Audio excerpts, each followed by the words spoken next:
Si je me souviens bien, c'était un jeudi soir. Bon, il devait être plus ou moins 18h. Je tombe par hasard sur Jean-Sepp. Il me dit, qu'est-ce que tu fous là? Je lui dis, bah, je vais à la boxe taille. Il me dit, c'est sympa ça. Je lui dis, bah ouais, viens avec moi si tu veux. C'est là que j'ai décidé de lui faire découvrir mon sport. Et on s'est retrouvés à l'école Bosqueville. Je vous raconte la suite?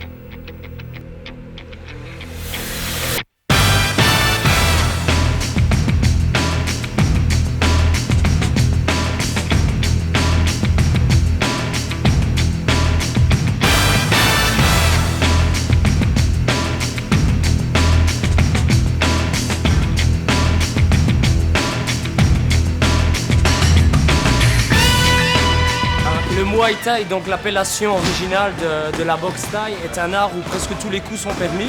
On peut utiliser les coups de poing, les coups de coude, les coups de genoux et les coups de pied ainsi que les coups de tibia. Le corps à corps sert au travail de genoux. On peut projeter ainsi que saisir l'adversaire pour faire mener une contre-attaque. Pour le moment en Belgique, la boxe thaï est en plein boom. Et de plus en plus de jeunes de tout horizon s'y intéressent.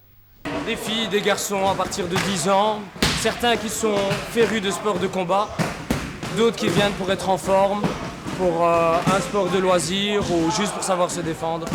Pourquoi tu choisis ce sport? Déjà la boxe thaï c'est un sport complet. Ça me permet de me défouler, même plus confiance en moi. Ça m'a apporté des copains, une nouvelle vie, l'entraînement, la discipline. Pour se défendre et j'aime bien frapper quand même. La boxe thaïlandaise a une réputation de sport violent et dangereux. Mais dans la pratique, qu'en est-il? C'est un sport de contact, mais ce n'est pas un sport violent. La violence, c'est la personne qui la porte. Souvent la boxe est associée à un sport de rue, à tort même, alors que je dirais même que c'est un sport qui, de manière acceptée, canalise l'agressivité. De un, parce que les combats se font d'une manière, par une démarche volontaire, et en plus toujours sous un garant qui est là pour le respect des règles.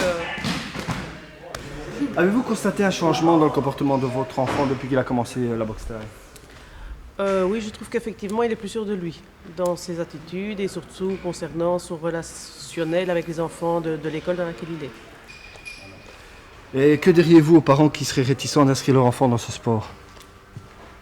Mais je pense qu'ils ont tort de penser que c'est probablement un sport de violence. C'est d'abord une discipline et c'est de la technique, donc ce n'est certainement pas aussi décrié en tant que sport de violence qu'on pourrait le penser. Je pense que la chance qu'ils ont pu de s'investir dans un sport et y réussir a pu se transposer sur d'autres activités telles que des activités scolaires ou professionnelles. Donc pour certains, ça a donné de super résultats. En tout cas, ça a donné un équilibre, ça leur a donné l'équilibre dont ils avaient besoin.